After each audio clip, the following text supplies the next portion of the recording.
Chambers and Cotton Fitzsimmons.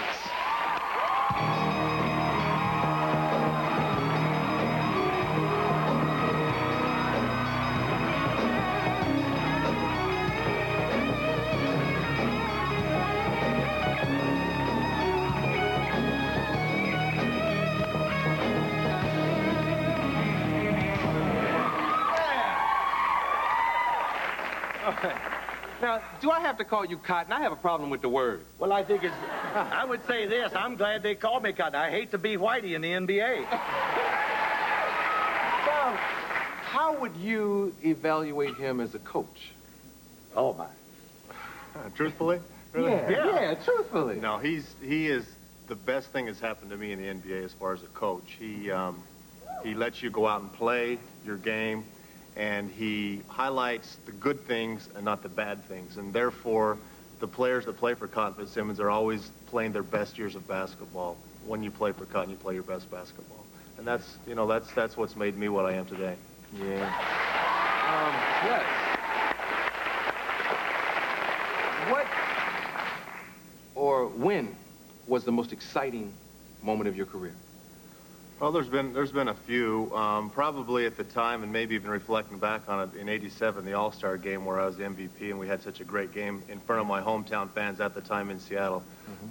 That was a big game. Yeah. Now, you weren't supposed to be in that game, were you? No, it's kind of a funny deal. Ralph Sampson hurt himself, and they asked me to come back as a replacement for him, and Coach Riley asked me to start, so I got the starting nod, and I wasn't even supposed to be in the game, and then I was fortunate to be a part of a win and in overtime, and just everything just came together. It was a tremendous game and a tremendous weekend for me. Yeah.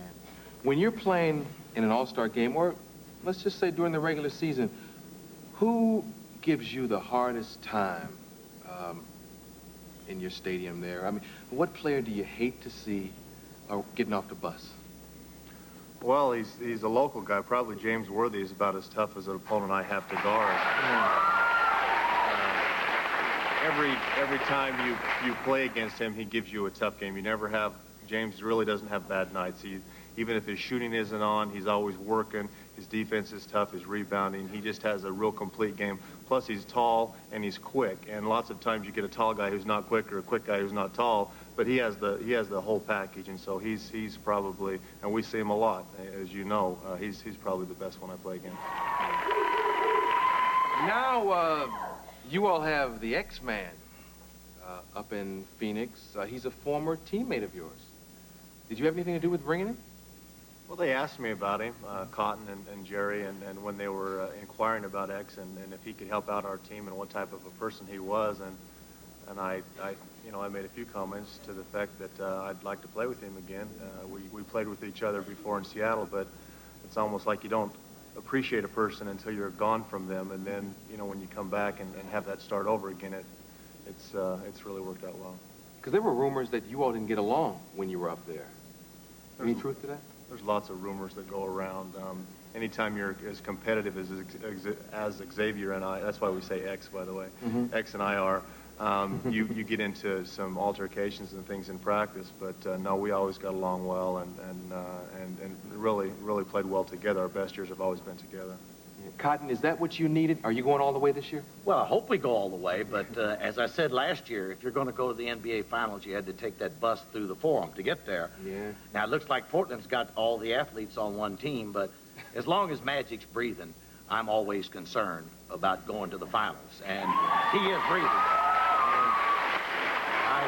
I watched him Sunday up in Detroit, and he was breathing pretty good, but he got the job done. Yeah. So it'll be tough, but having X and Tom together, got two tough guys. I don't mind going to the trenches with those two guys. Yeah, you're a respected and very successful coach. Has there ever been a tough time for you, though? You ever been fired?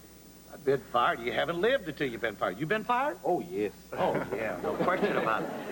And you really haven't lived until you've been fired. It kind of cleanses your soul. You look in the mirror, you say, okay, what did I do wrong? I'm man enough to take 90% of the blame, and then we'll spread the other 10 around to some other people. And it's no big deal. I think it made me a better coach. I think it really has made me a better coach. I've been fired twice. One is in Atlanta and once in San Antonio. Yeah. let's talk about Tom like he's not here for a second. Yeah, that's good. I like that. You know how players get critiqued for their performance? I read a writer's critique of him. Said he's a great player. Only problem is he's selfish. Is that true? Well, it depends on how you define selfish. I've never had a scorer that wasn't selfish. If he's not selfish, he's not going to be a scorer. I can tell you that right now. A scorer's mentality tells him when he gets the ball that he wants to score. Now, Tom will pass the ball. He makes a lot of good passes. But basically, Tom Chambers is a scorer. That doesn't make him a bad player. I think that makes him a good player. We've been able to win over 50 games a year because Tom Chambers is a scorer. So I don't think he's selfish as far as his team is concerned. He wants his team to win, whatever it takes. If it takes 60 points, which he scored one night, that's fine. If it takes 10 or 12 points, that's also fine. I think the one thing Tom wants now in his career is a championship ring. I don't have one. He doesn't have one. We want the same thing. Yeah. When you scored 60, how many points was it? 60. He scored 60 against Seattle and 56 against Golden State. And that is fabulous. Yeah. And on a night like that, when you're hitting like 40, what's going on in your mind? Well, I had 40 at half, so I had a little bit of time to reflect on that. It's just a feeling that obviously doesn't happen often enough, and you can't get the basketball quick enough or often enough, and no matter where you get it, you know that you're going to be able to make that shot. It's happened a few times in my career, and like I say, it doesn't happen often enough, but boy, they're the nights that you're never going to forget. Yeah. That's what it's all about. And they were games that we had big leads, and I want you to know, I took Tom out. I set a goal in the Golden State game of 55, and he got 56, so I took him out. There's like 3 minutes or something to go. He might have had over 60 before that one was over. And against Seattle, we had the game won by 30-some points, and I took him out in the fourth quarter with a lot of time on the clock, because I don't think you should rub it in on the opponent when you got them down. Yeah. With this new rule change for international Olympic ball, do you think you're going to try out for the team? If they invited me to be on the team, I'd love to do that. That'd be an honor for me to go out and represent the country and play on the Olympic team.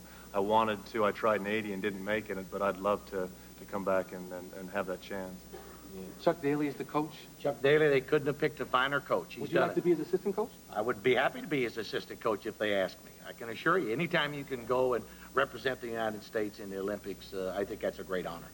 Yeah. I asked, yes.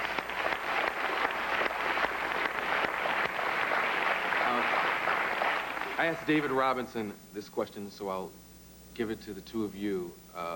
I'm sure you gotta think positive, believe in yourself. You plan on being there in the end. Who will you be there with? Boston Celtics.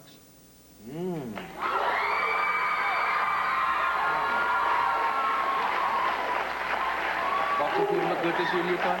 They're very strong. They have the big guys and the young guys now pushing the ball up the floor. I do think though Chicago, you know, it may be their year too. They could slip in there with Michael Jordan. You can't send them off the list. Yeah. It's going to be exciting. How are your kids, by the way? They're doing great. In fact, I think they're allowed to stay up tonight and watch the show. So, hi kids. That's great. And your son is in my hometown. He's in Cleveland with the Cleveland Cavaliers with Wayne Embry and Lenny Wilkins, Director of Player Personnel. They're going through hard times because of all their injuries, but they'll bounce back next year. Yeah. Thanks for coming by. And I'll see you guys up there when I stop. Thank you. Bye again. Tom Chambers, Cotton Fitzsimmons. We'll be back.